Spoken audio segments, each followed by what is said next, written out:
कुशल श्रोता वो होता है जो भगवान की कथा के लिए, कीर्तन के लिए कहीं भी जाए तो खाली होकर के, हम कुछ नहीं जानते, तो निश्चित है उसे बहुत कुछ मिलेगा। प्रेम से वृंदावन बिहारी लाल की जय। तो कुशल श्रोता कौन है? सौनक जी।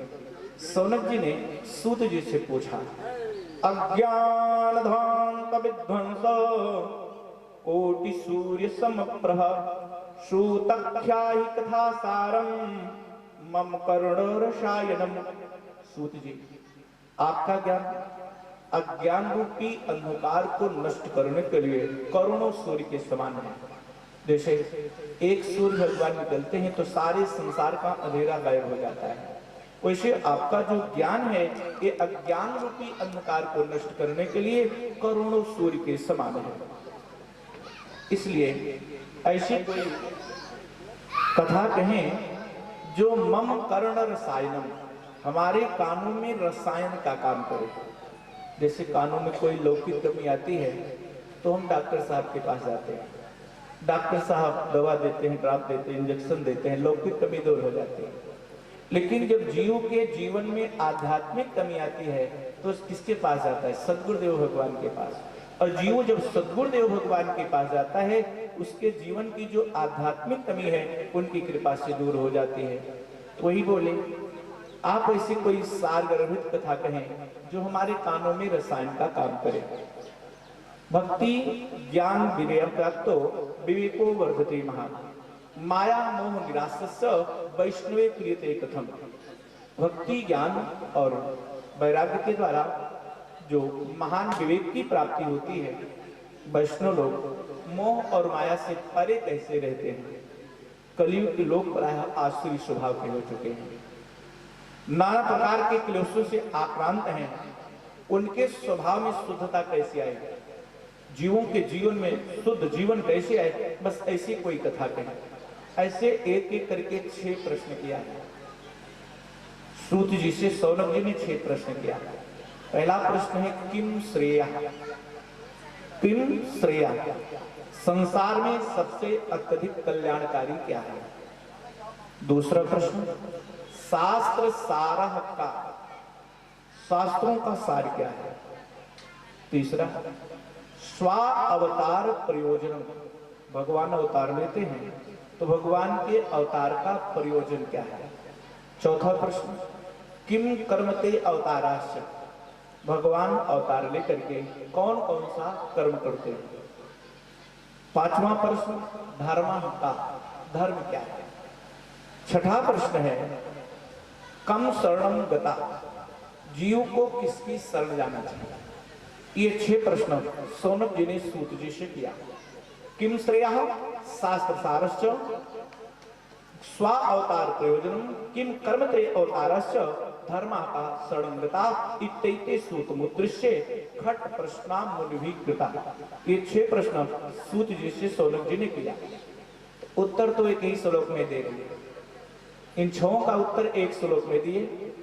किम श्रेया पहला प्रश्न, उसका उत्तर है कृष्ण भक्ति परम श्रेया, मतलब अपने इष्ट की भक्ति। यहाँ श्री कृष्ण जी से तात्पर्य रखना चाहिए कि जो जिसका इष्ट है। जैसे किसी के इष्ट राम जी हैं, किसी के कृष्ण जी हैं, किसी के किशोरी जी हैं, किसी की देवी जी हैं, किसी के हनुमान जी हैं या किसी के शिव जी हैं। तो जिसका जो इष्ट है, अपने इष्ट की भक्ति संसार में सबसे अत्यधिक कल्याणकारी है। दूसरा प्रश्न था शास्त्र सारह का, शास्त्रों का सार क्या है। तो शास्त्रों का सार है शास्त्र सारस्थ सेवही, शास्त्र सारस्थ सेवही मतलब शास्त्रों का सार है सेवा धर्म।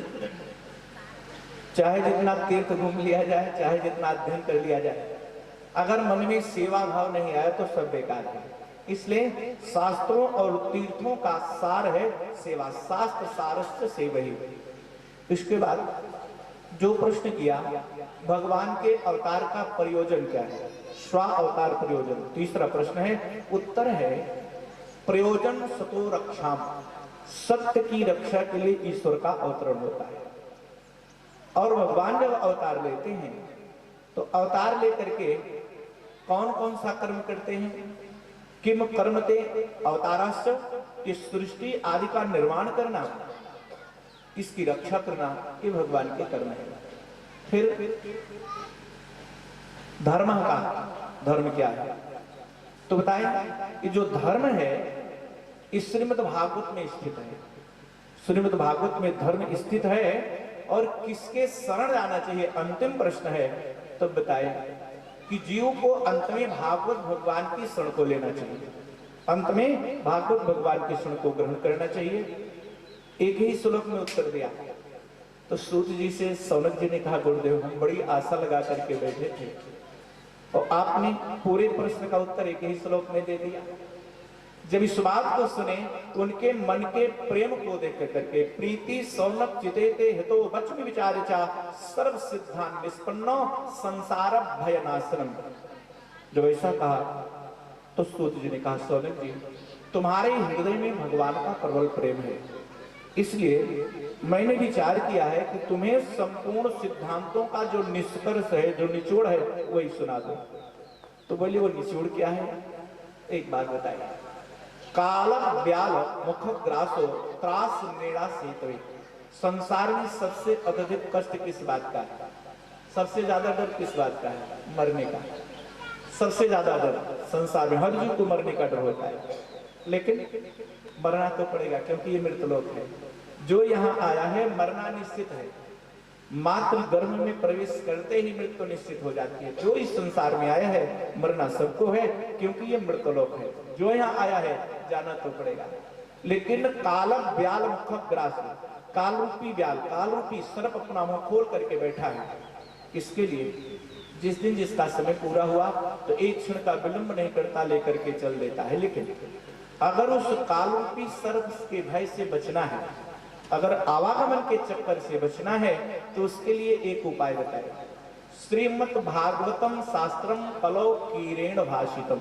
श्रीमद् भागवत की कथा, क्योंकि कलौ कलयुग के प्राणियों को इससे बढ़ करके मन की शुद्धि का और दूसरा कोई उपाय नहीं। आवागमन के चक्कर से बचने का इससे बढ़ करके दूसरा कोई उपाय नहीं। और यहाँ सूत जी का एक बड़ा, सुखदेव जी का बड़ा सुंदर नाम आया, कलौ कीरेण भाषितम। कलयुग के जितने जीव हैं उनको इस आवागमन के चक्कर से बचने के लिए सुखदेव जी ने बड़ा सुंदर उपाय बताया है। यहाँ सुखदेव जी का एक नाम है कीर, कलौ कीरेण भाषितम। कीर माने तोता होता है, तो सुखदेव जी को तोता क्यों कहा गया? ऐसी प्रचलित मान्यता है। अभी बाग में खूब बढ़िया बढ़िया आम के फल लगे हो, एक फल ऐसा लेकर के आवे जो डाली पर पका हो हाथ से तोड़ करके, एक फल ऐसा लेकर के आओ जो स्वयं पक करके जमीन पर गिरा हो, और उसी वृक्ष से एक फल ऐसा लेकर के आवे जिसमें तोते ने अपने मुंह को लगाया हो, जिसे कहते कोयल। वो आम में देखिए कभी कभी आम की बेरी कोयल बन जाती है। वो बनती कैसे है? जिस आम के फल में तोता मुंह लगा देता है वही कोयल बनती है। प्रेम वृंदावन बिहारी लाल की जय। लेकिन जो फल आपने हाथ से तोड़ा है उससे ज्यादा मीठा वो फल होगा जो अपने आप पक करके गिरा है, लेकिन सबसे अधिक मीठा वो फल होगा जिसमें तोते ने अपने मुंह को लगाया है। कहीं भी देख लीजिएगा, कोई भी फल उठा करके देख लीजिएगा, जिस फल में तोता मुंह लगा देता है वो फल अपने आप मीठा हो जाता है। अब चाहे ये माने कि तोते के मुंह लगाने से फल मीठा हो जाता है, या ये कि तोता उसी फल में अपने मुंह को लगाता है जो सर्वथा मीठा होता है। प्रेम वृंदावन बिहारी लाल की। तो सुखदेव रूपी सुख के मुंह से निकली एक पावन संहिता, इससे बढ़ करके मन की शुद्धि का संसार में दूसरा कोई उपाय नहीं है। लेकिन मिलती कभी जन्मांतरे भवित पुण्यम तदा भागवतम लभेत। जीव के जन्म जन्मांतर, समय समयांतर, कल्प कल्पांतर की जब अघरासी जल जाती है तो उस जीव को भगवान की कथा कहने और सुनने का अवसर प्राप्त होता है। ये कथा पहले भी हो सकती थी और आज भी बाद में भी हो सकती थी, लेकिन इसका कारण क्या है कि आज ही शुरू हुई। ये मानना चाहिए कि आज हमारे जन्म जन्मांतर का जो पाप था वो जल गया, पुण्य का उदय हुआ, तब हमें भगवान की कथा कहने और सुनने का अवसर प्राप्त हुआ। जन्मांतरे भवेत् प्रेरणा, जब जन्म जन्मांतर, समय समयांतर, कल्प कल्पांतर की अघरासी जल जाती है तो जीव को भगवान की कथा कहने और सुनने का अवसर प्राप्त होता है। जैसे आज हम सबको ये अवसर मिला, ऐसा ही अवसर एक बार परीक्षित जी को प्राप्त हुआ था। परीक्षित कथाम वक्तुम सभायाम संस्थे सुखे।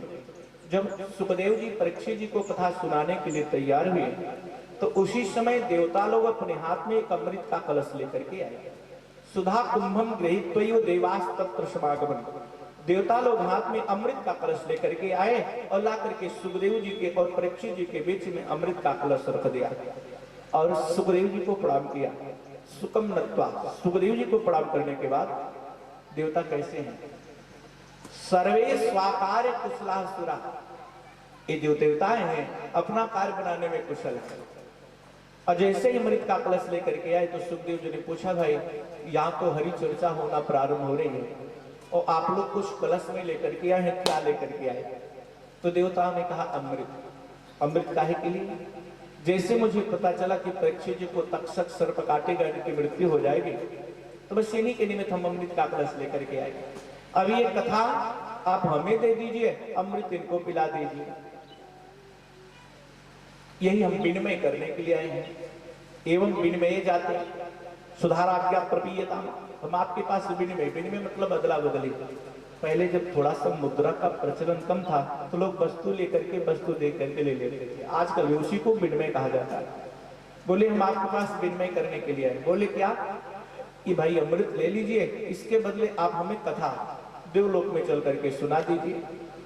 तो ऐसा जब उन्होंने कहा तो सुखदेव जी मन ही मन विचार कर रहे हैं, क्वा सुधा क्वा कथा काचा क्वा लोक की महिमान।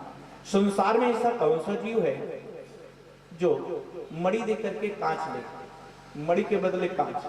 हमारी जो भागवत की कथा है ये मणि के समान है और आपका अमृत कांच के समान है। तो संसार में ऐसा कौन सा जीव है जो मणि दे करके और कांच खरीदे? मुझे इसकी आवश्यकता नहीं। ऐसा कह के जब मना कर दिया, अभक्तास्य विज्ञाय